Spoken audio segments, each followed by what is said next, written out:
Alone and uncertain of his fate, Joseph remains in the pit while his brothers debate his future. In the distance, they notice a caravan of slave traders.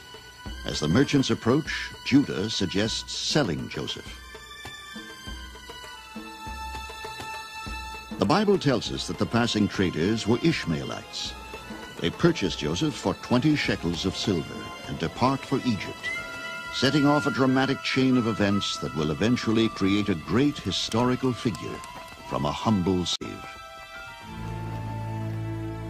Archaeologists have investigated the site where the Bible says Joseph was sold and have found evidence that in ancient times an active slave market probably did exist here.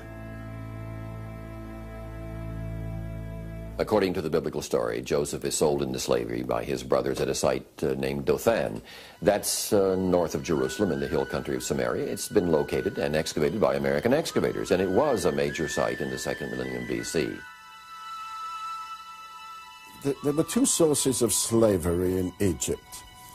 One was slaves captured in war, and the other, which apparently was of less importance in the Egyptian economy, namely the slave market, the trafficking in human misery.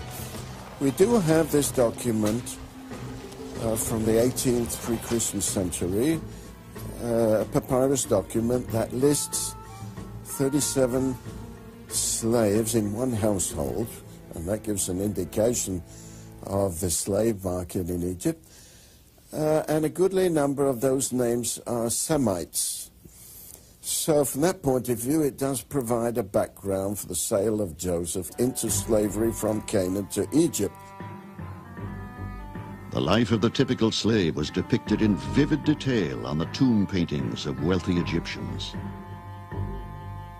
The POWs were perhaps the most numerous, captives from foreign wars.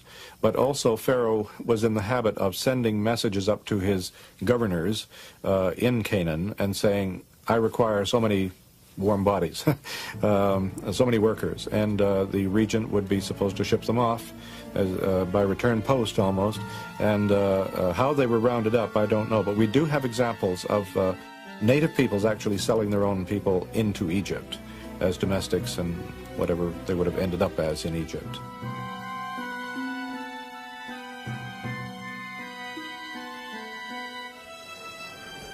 Having sold their brother to the slave traders, Joseph's brothers dip the coat of many colors in goat's blood and take it back to their father Jacob.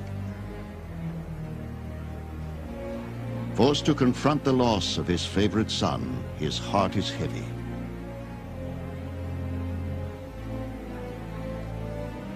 And he knew it, and said, It is my son's coat.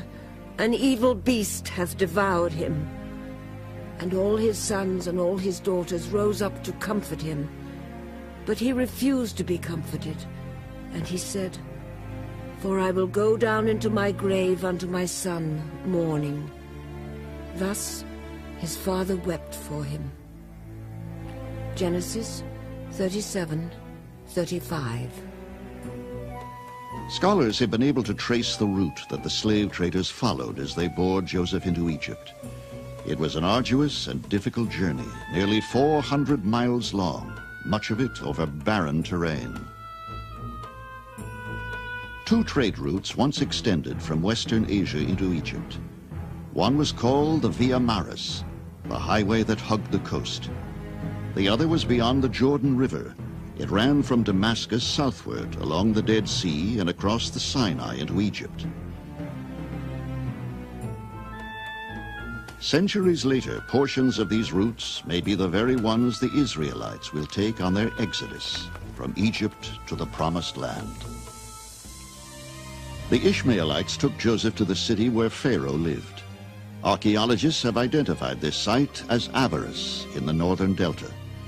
It was the capital of an ancient civilization ruled by a people known as the Hyksos.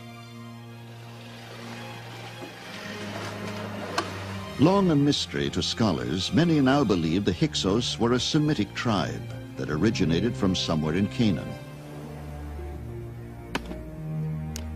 They conquered Egypt around the 17th century BCE. and from avarice, their emperor ruled for a little more than 100 years.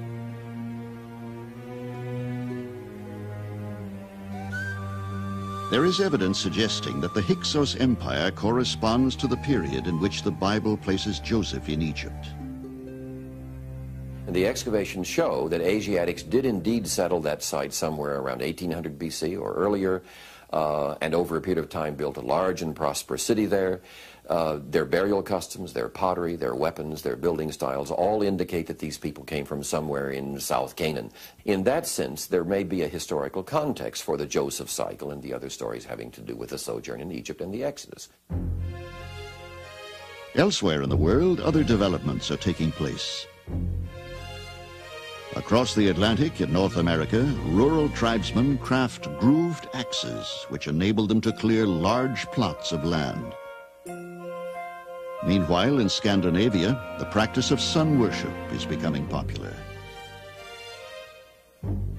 And in Babylon, systematic planetary observations are recorded and used for divining the future. Joseph is sold to a man named Potiphar, captain of the guard in Pharaoh's army. Potiphar soon recognizes Joseph's abilities and promotes him to the position of overseer of the entire estate. And it came to pass that his master's wife cast her eyes upon Joseph, and she said, "Lie with me." And she caught him by his garment, and he left his garment in her hand and fled and got him out. Genesis 39:12. Angry at having her sexual advances spurned, Potiphar's wife publicly accuses Joseph of attempted seduction. I think Joseph was probably attractive and young and a little bit exotic and obviously had some spark. I suspect that he was somebody who would attract anyone with a roving eye, and from what we see in the Bible, Potiphar's wife had a lot of time on her hands. The other side of this, of course, is the whole theme of the temptations of the foreign woman. This is a theme that runs throughout the Bible. The foreign woman is represented as the dangers of foreign religious worship.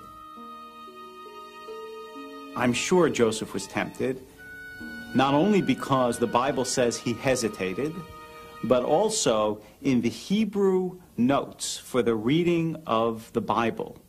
There is a note on that word hesitated that is a sort of triple trill. You sing it up and down 3 times, as if Joseph was wavering.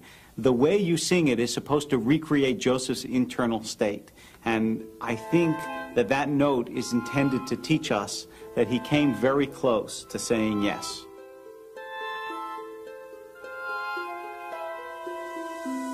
Potiphar is enraged by what he believes to be Joseph's betrayal and has him arrested. Locked in prison, Joseph faces the darkest hours of his life. Every great spiritual figure has a moment when he or she is broken. And that's Joseph's moment of being broken. A famous rabbi once said, "The only whole heart is a broken one." That if somewhere along the line your heart doesn't get broken, then it's never really whole.